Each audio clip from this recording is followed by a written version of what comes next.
নমস্কার।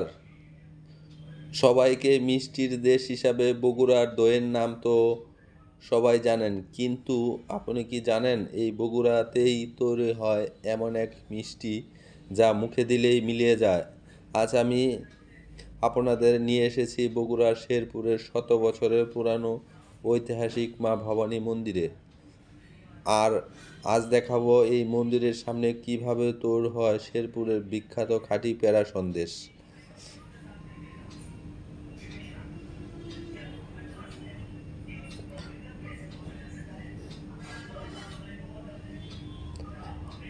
এবং কড়াইয়ে খাঁটি গরুর দুধ জাল দেওয়ার দৃশ্য, দুধ ঘন হয়ে ক্ষীর হওয়ার শট, কারিগরের হাতে নিখুঁত কাজ। দেখতে থাকুন। তোর হচ্ছে শেরপুরের বিখ্যাত পেড়া সন্দেশ।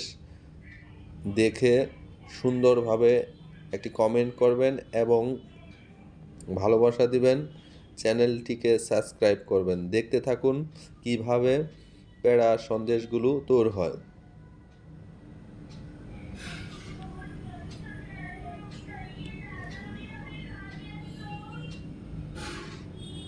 গরম ক্ষীর, হাত দিয়ে ছোটো ছোটো লেচি কেটে হাতের তালুতে চেপে পেড়া সন্দেশ চ্যাপ্টা বা ডিম্বাকৃত ভাবে সুন্দরভাবে তৈরি হচ্ছে। এখানে একদম খাঁটি গায়ের দুধ।